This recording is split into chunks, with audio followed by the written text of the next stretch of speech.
right, we're doing 2 whiskeys that I'm totally excited about. Totally excited. And maximum excited? How totally? And I'm gonna let you. Totally and completely. Yes. Not even a 1%. I'm really excited about this. Not thing. even a 1% reservation? Nope. Nope. Thanks to, and I'm gonna let you magnificent bastard him. That's his name right there. Feel free. Fireball. As a matter of fact, he said, "Let Rex try to pronounce my name. Tell him good luck." Yana Yarvanpaw, you magnificent bastard.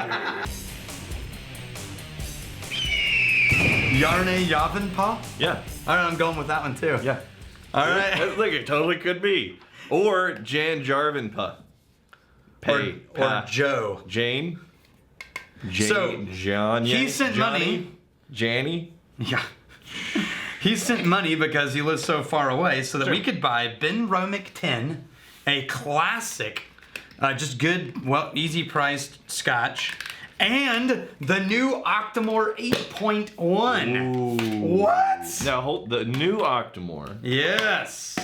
This release is. Is it different than the previous Octomore 8 something something? Yeah, it's a new. Because they do them in small releases, right? So why are we doing 2 whiskeys at once here? Because these are very different. Well, animals. because this one most people should be able to get their hands on. Okay. So that's the one I wanted to start with. So, but since we're doing his whiskeys, this is going to be our little feature. Sure. That maybe not everybody can get their hands on. Sure. And it's also not that cheap. On the Benromach, is that right? That one's reasonable. 43%. This is a different animal. Like yeah, 50, but they can't even compare to these two things. Almost 60%. We're gonna start. Oh, you know what I forgot? The video for the. You know what I forgot? Glass bottle or whatever. This is the situation we're in. The bottle cam. I forgot the bottle cam, but it's 108 degrees. It's not gonna happen. No. Sorry. No. No bottle cam today. I care 97 degrees worth. Yeah. But over 100. Anything beyond 97. I'm done. Like, yeah. Can't be bothered. Okay, so basic internet pricing, because what I have found is if I use the pricing I can get at the store, it's not always right on. But if I just Google it, it's pretty fair pricing for everybody. So Benromach 10 is around $50, but you can get it. Sure. It's a space side, right? So we're starting with that. This is a space side? This is a space side. I know it's surprising. Space side. Wow. This is a space side. So a reason why I'm surprised. Gordon MacPhail. I'm surprised that it's a space side because I'm not getting the typical fruity, floral, sweet, light, friendly notes that you get from a lot of space sides. Right. This is a lot more character. They're doing small batch and they're doing just a touch of peat smoke. Yeah. So lightly peated. This is a 10-year-old. I would say 3 touches of peat smoke. I really love their bottle design. They tripled down on the touch. Now, a few years back. There's good touch and there's bad touch. A few years back, Ralphie picked this as his whiskey of the year. This is good touch. Good touch of peat. Oh, that's good. I'm still on the nose. Oh, man. So on the it's. So you hear what I said about Ralphie? He voted this whiskey of the year like a few years back. Sure. It was his favorite whiskey of the year. Should we vote a whiskey of the year? Yours is going to be different than mine. Oh, totally different. I don't know. Yours is going to be shitty whiskey. Yes. I don't know. I don't know. I mean, it seems like a fun thing. I'm not sure how much value people would get from it. Because it's like the whiskey I like right now. Yeah, it's like the one I'm drinking right now. When did we start the video? Now? Oh, this is my favorite whiskey. The best whiskey dude, is the I whiskey's can't get in your over. hand. This is a sherry cask and bourbon cask mix. Right. So in the sense that it's been in both. What's interesting to me is how much character it has, but also how much lightness it has. Oh, not thin lightness, but like top shelf, springy, vibrant.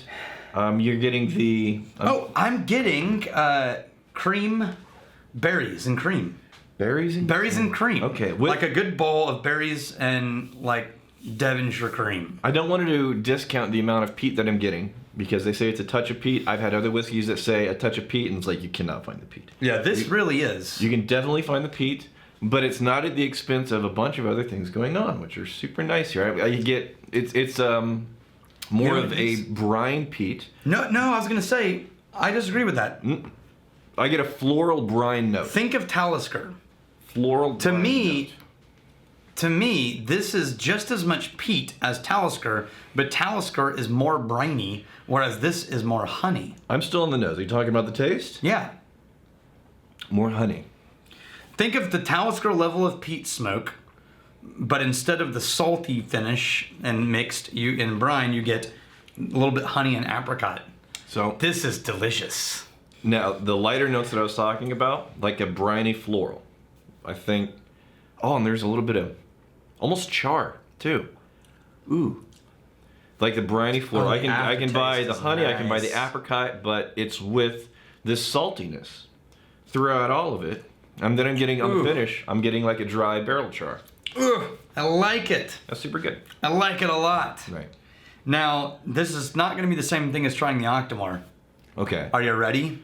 Yeah. So I'm predicting briny peat with some honey and some floral and fruity notes in there. Okay. This is going to be at 8.1. I think we're going right past savory meaty directly into funky cheese peat. Okay, I'm gonna give you a little foreshadowing by telling you what's in this thing. Okay. This is called the Masterclass Octomore. Masterclass Octomore. Yes.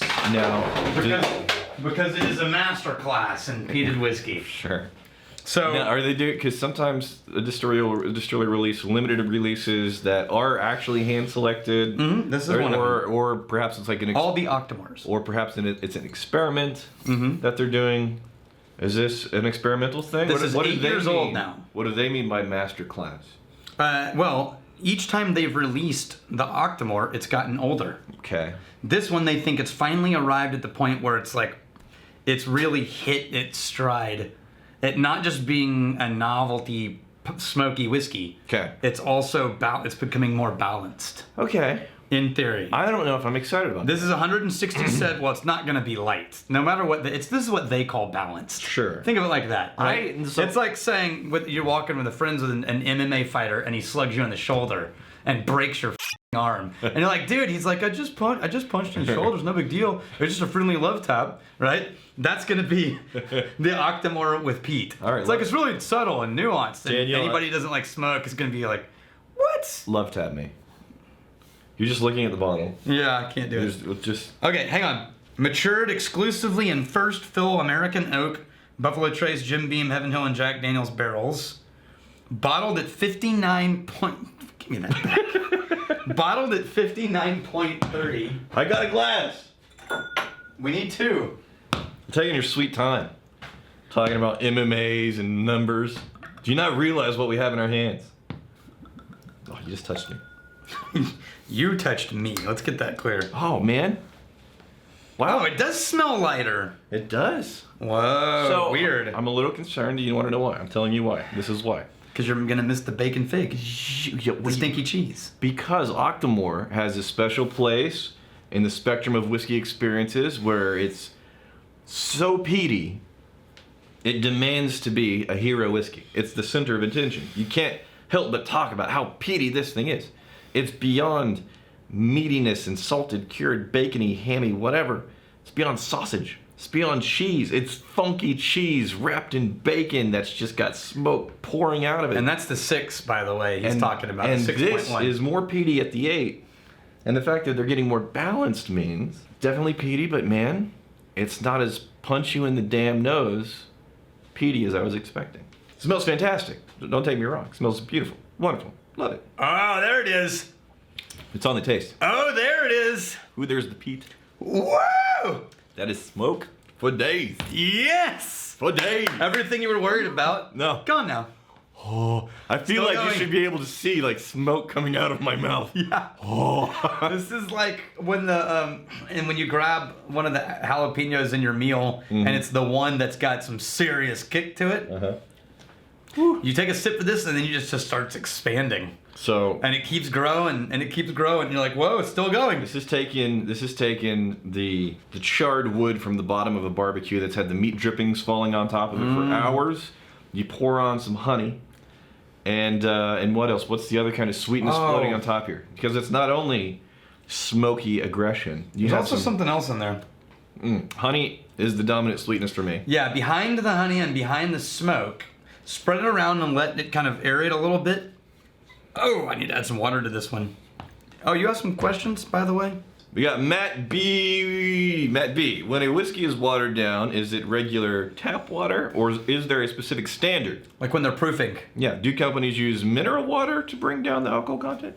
Yeah, usually they'll use the same kind of water that they're using for distillation and the mash. And no, never city water unless they run it through a whole bunch of extra treatment because they need it to be at a certain, for the whole process, they need to be a certain pH and all this kind of stuff. You don't want to add city water from the tap. It's got chlorine and fluoride and crap like that in it. Mineral water's easy. Spring water, they may still treat it anyway. Rainwater's good. Yeah. Every distillery will have a different choice and they will feel very strongly about their choice. I added a little water, by the way. What are we doing for water in our distillery, by the way? We got rainwater. Yes, 100% rainwater capture at our distillery. That's for distilling and proofing.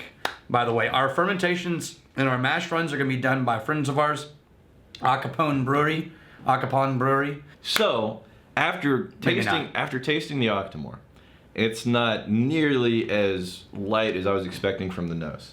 And now going back to this try mine. Benromach. Adding a dash of water, it eliminated all of the smoke. Oh, it did. It did. You try a sip? No, I didn't. I just smelled on the nose. Feel free. Yeah, man. They got all pretty. That's interesting. That had to get up to damn near 60%. Before it got bite back. Before it got, yeah. Okay, we got the S-Man 7290. When you say there is no catchy name, cold aging, yeah, I'm gonna not forget that. See, now you crossed the line. We just did the exact reverse situation just now. Shh. Comments. When you say there is no cold aging, does that mean that the whiskey can't break down the lignins in the wood, or just that the whiskey doesn't absorb the caramelized wood sugars when it's cold?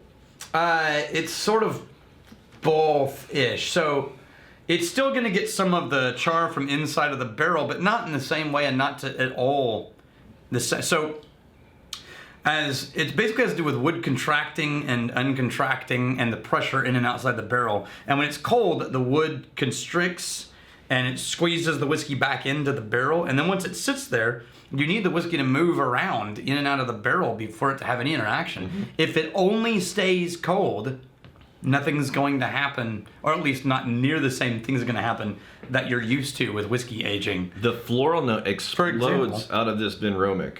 Yeah. After you do the Octomore. Before, this was like, oh man, you can definitely see the touches of peat coming out of this. Now it's like, oh wow. This would it's still for me. It's still very rich, but the touches of peat smoke, nothing compared to the Octomore. This is more drinkable, and I've put this on par with the richness of like a Glendronach, but without the heavy sherry. Rich is the word. Yeah. Definitely rich. Here's an example. As he does that, Michael Ziffers, darn, missed the live stream, just finished watching it. Question that popped up for me was, what's your favorite Irish whiskey to use in an Irish coffee? You know what? I've tried an Irish coffee one time. One time. It didn't blow me away. I think it wasn't the best combination of Irish coffee things. I think I did. I just like Powers. Yeah? Just Powers is a good one. I need a good Irish coffee comment, like which coffee, what Irish. We should do an episode on good Irish coffee. Sure, fine, we'll do that. Okay, look at the color difference between these two. That's pretty similar. This is 10 years old. Okay. No, that looks. Yeah, okay. This is 3 years old. When you hold it up to the light, yeah. Right? Yeah. Or less. This is less than 3. This is 2 and 6 months old, or 2 and 4 months old. Mm-hmm. Right? This is 10 years. That's what happens when you get less movement in and out of the barrel, and when you're using used barrels versus new barrels. Wow, I'm almost getting mint leaf. Actually, I don't know if they're using new barrels. Mint leaf now on the Octomore. Wait, mint leaf? Mint leaf. Okay, I'm coming back to it. Mint leaf. Mint. It's like my palate is so overwhelmed with peat. It says, I'm tapping out. I'll give you mint. I don't know what the hell else is going on. You're not wrong. I'll give you a bit of mint, man. Which actually recalls the Lagavulin 16 to mind, that has that sort of minty lift at the end. Yeah. Cool. All right. These are both awesome. I love it. Well done. Thanks for the gifts. Absolutely. Here's to fighting, stealing, and drinking. If you fight me, a fight for a friend. If you steal, may you steal a lover's heart. And if you drink, may you drink with us. Hey, thanks for hanging out with us in the Whiskey Vault. Don't forget to throw in a like, hit that subscribe button on the bottom right, and drop a question or comment down below.